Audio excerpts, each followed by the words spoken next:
எம்எல்ஏக்கு என்ன வேலை? Cement road போடுறது, தார் ரோடு போடுறது, தெருவிளக்கு எரிய வைக்கிறது. அடுத்து கவுன்சிலருக்கு என்ன வேலை? தெருவிளக்கு போடுறது. எல்லாம் ஒரு எம்பியும் தெருவிளக்கு போடணும், எம்எல்ஏவும் தெருவிளக்கு போடணும், சிமெண்ட் ரோடு போடணும். இதுவா வேலை?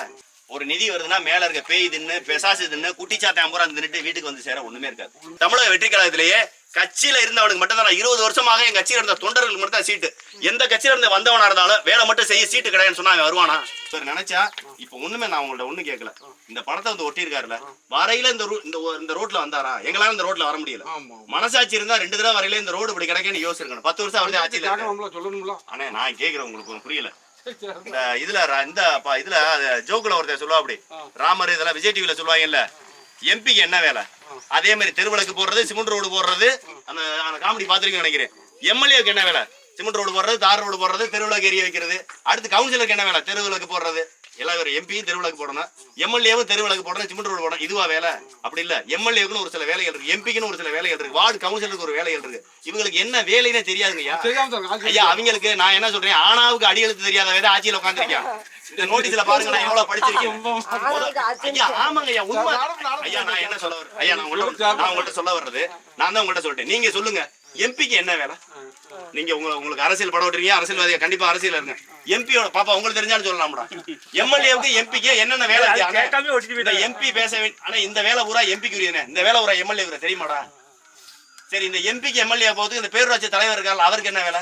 இந்த வார்டு கவுன்சிலர் இருக்காங்க, என்ன காரணம்? நம்ம ஏமாத்தி பழகிட்டாங்கம்மா, நம்மளுக்கு தெரியாது என்ன வேலைக்கு. இப்ப ஒண்ணும் இல்ல, இந்த சிமெண்ட் ரோடு போட்ட இடத்துல இங்கக்குள்ள ஒரு கல்லை உண்டி சிமெண்ட் ரோடு போட்ட விதத்தில் 1 கோடி ரூபாய் செலவு நம்ம ஏத்துக்கிறோம். நம்ம கூப்பிட்டு கேட்கணும், இந்த வீடு கட்ட எனக்கு 20 லட்சம் செலவாச்சு, இவ்வளவு அகலம் செவரு வச்சிருக்கீங்க, இத்தனை மூட சிமெண்ட் போட்டு, இத்தனை மூட கல்லு போட்டு, இவ்வளவு உயரம் போட்டிருக்கீங்க, சென்ட்ரிங் இத்தனை அடியில போட்டிருக்கீங்க, லிண்டல் இத்தனை அடியில போட்டிருக்கீங்க, எனக்கு இவ்வளவு இத்தனை ஸ்கொயர் ஃபீட்டுக்கு இத்தனை செலவாச்சு, இந்த சிமெண்ட் ரோட்டுக்கு எவ்வளவு செலவுன்னு பேச முடியுமா? கேட்க முடியுமா? ஆனா கல்ல நீங்க அம்மா, நீ உன வெறுமன அறிவிப்பு பழக ஒரு இடத்துல வச்சிருப்பேன்ல, தேசிய ஊரக வேலை வாய்ப்பு உறுதி திட்டத்தின் மூலமாக போடப்பட்ட சிமெண்ட் சாலைன்னு போட்டிருப்பேன்ல, அதுல போட்டிருக்க விலையை பாடுறா. அந்த விலைக்கு நாம ஒரு வீடியோ கட்டி முடிச்சிடலாம், சிமெண்ட் ரோடு மட்டும் போட்டு ஏமாத்திருப்பேன்.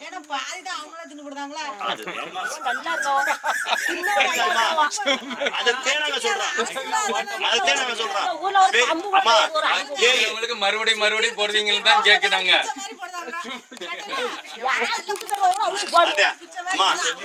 ஒட்டுமொத்த நிதிய மண்ணு எழுதுமோ கிடையாது, வேலையை உருவாக்கி தருவோம், அதை தருவோம்.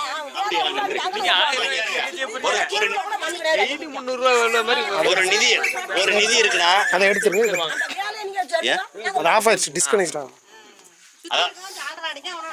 அதாவதுமா, அதாவது ஒரு நிதி வருதுன்னா மேல இருக்க பேய் தின்னு பெசாசு தின்னு குட்டிச்சாத்தான் பூரா தின்னுட்டு வீட்டுக்கு வந்து சேர ஒண்ணுமே இருக்காது.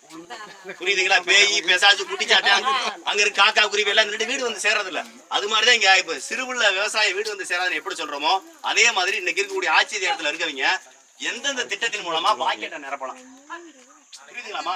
ஓட்டுக்கு 500 ரூபா கொடுக்குறான். ஒட்டுமொத்த ஒரு வீட்டுக்கு ஒரு ஓட்டுக்கு 500 ரூபானா, ஒரு வீட்டுக்கு ஒரு 4 ஓட்டு 5 ஓட்டு 10 ஓட்டு இருந்துச்சுன்னா 5000 ரூபாய் போயிடும். அப்ப ஒரு வீட்டுக்கு 5000, ஒரு கிராமத்துக்கு ஒரு 10 லட்சம் 20 லட்சம். ஒரு ஒட்டுமொத்த தொகுதிக்கு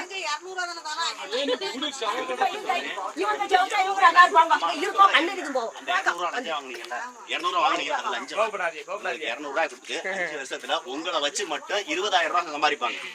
இது வியாபாரம் ஆக்கிட்டாங்க. இந்த கேள்வி கேட்க ஆள் இல்ல. நாங்க கேட்கறதுனால எங்களை தோக்கடிச்சிட்டே இருக்காங்க. நாங்க கேள்வி கேட்கிறோமா? கேள்வி கேட்கறதுனால என்ன சொல்றான்? காசு கொடுக்கறதுனால தான் நம்ம பிரச்சனை. நான் ஓட்டு காசு கொடுக்க மாட்டேன் நிக்கிறேன், அதனால ஜெயிக்கிறது. 5 வருஷமா தோத்துக்கிட்டே இருக்கான். இந்த கட்சி ஆரம்பிச்ச 5 வருஷம் ஆச்சு. 5 வருஷமா தோத்துக்கிட்டே இருக்கான்.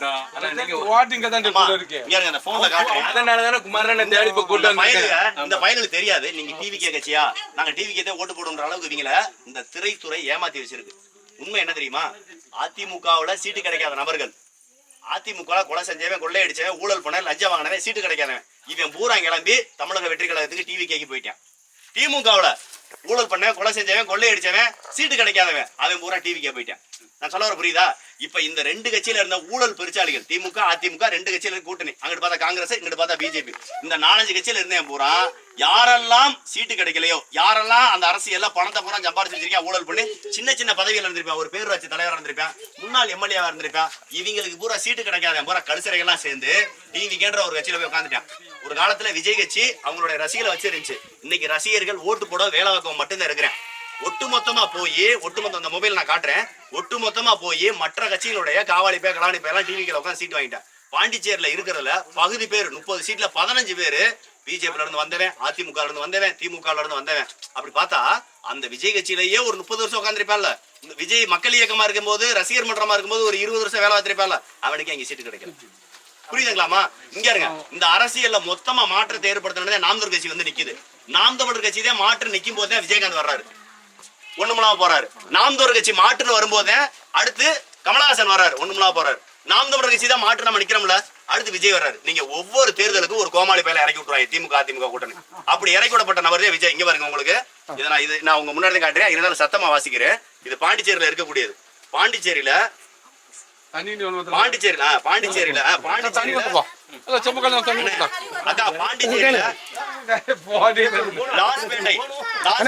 போட்டியிடக்கூடிய சாமிநாதன் பாஜகவோட முன்னாள் எம்எல்ஏ லாஸ்பேட்ன்ற ஊர்ல. அடுத்து காரைக்கால் தெற்குல அதிமுக முன்னாள் எம்எல்ஏ இருந்தா அசானான்றவர் நிக்கிறாரு. அடுத்து பாஜக முன்னாள் அமைச்சர் நிக்கிறாரு சாய் சரவணகுமார், இவர் பாஜக இருந்தாரு. இது மாதிரி வரிசையா 15 பேர் இருக்காங்க. திமுகவுல இருந்து நின்றவங்க, அதிமுகவுல இருந்து நின்றவங்க, பிஜேபி, காங்கிரஸ், இந்த கட்சியில இருந்த பூரா தமிழக வெற்றி கழகத்துல விஜய் கட்சியில இருந்து சீட்டு வாங்கிட்டான். இது என்னங்கம்மா மாற்று? ஆமா, நான் ஒண்ணு சொல்றேன். இவர் திமுக, இவர் அதிமுக, இவர் பிஜேபி, இவர் காங்கிரஸ், இந்த 4 பேரும் தப்பு பண்றாங்க அப்படின்னு சொல்லிட்டு விஜய் வர்றாரு. என்ன செய்யணும்? இந்த 4 பேர் கட்சியில இருந்த பதவி அனுபவிச்சா எவனுமே வரக்கூடாதானே? இந்த கட்சியில நான் பூரா ஊழல் பண்ணிருக்கேன், லஞ்சம் வாங்கிருக்கேன், இங்க வந்தவனே உத்தமனா மாறிடுவானா? திமுக கலாணி பாலா இருந்தான், இங்க தமிழக வெற்றி அதுதான் சொல்றேன். அம்மா, விஜய் கட்சியிலேயே இங்க தமிழக வெற்றி கழகத்திலேயே கட்சியில இருந்தவனுக்கு மட்டும் தான் 20 வருஷமாக என் கட்சியில இருந்த தொண்டர்களுக்கு மட்டும் தான் சீட்டு. எந்த கட்சியில இருந்து வந்தவனா இருந்தாலும் வேலை மட்டும் செய்ய சீட்டு கிடையாதுன்னு சொன்னா அவன் வருவானா? அம்மா, நான் இங்க இருக்கையில பெரிய குலகாரன், உங்கள்கிட்ட அந்த பக்கம் தாவி நின்றுட்டேன், நான் உத்தமனா மாறிட்டேன், என்ன அர்த்தம்? இங்க பூரா கொள்ளையடிக்கிறேன், தமிழக அதிமுக கொள்ளையடிக்கிறேன், தமிழக வெற்றிகளை வந்தவனே உத்தமனாயிரான எப்படி? ஏதாவது வாஷிங் மிஷின்ல போட்டு வெறுத்துட்டாங்களா? துணி துவைக்கிற வண்ணாந்துறவை துவைச்சிட்டாங்களா? அதாவதுமா ஒண்ணும் இல்லைங்கம்மா, அதாவது இருக்கிறதுலே பெரிய பைத்தியங்களுக்கு கூட அங்கேயே சீட்டு கிடைச்சிருது. அரை பைத்தியம் குறை பைத்தியத்துல சீட்டு கிடைக்காத போல இந்த பைத்தியக்காரன் வந்து சீட்டு வாங்குறாங்க. அவ்வளவுதான்.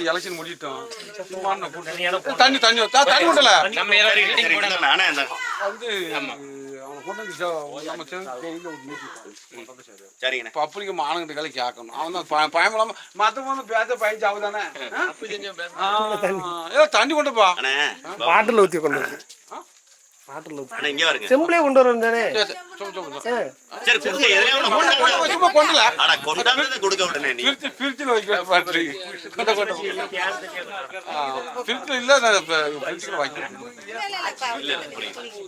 சும்மா குடித்தால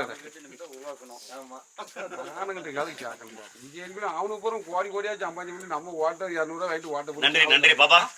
இத ஒரு போட்டோ எடுத்து Facebookல போட்டு விடுங்க, உங்க மொபைல்ல வாட்ஸ்அப்ல ஸ்டேட்டஸா வைங்க. நன்றி. இன்னைக்கு வைங்க. நீங்க அதிமுகவா? நான் எந்த கட்சியும் ஒண்ணு அப்புறம் ஏன் ஒட்டி விட்டுறதா? எனக்கு ஆளுங்களுக்கு தெரியும். இத ஒட்டி இருக்காங்களா? காசு வந்துட்டு திமுக காரங்க காசு கொடுத்தா போயிடுவாங்கல்ல. அவங்க சின்ன போட்டு தான் ஒட்டு போட்டுமே அது மன திருப்திக்கு. சரிங்க, போயிட்டு வரேன். மயில் அம்மா வர்றாங்க, பாப்பா வரேன்.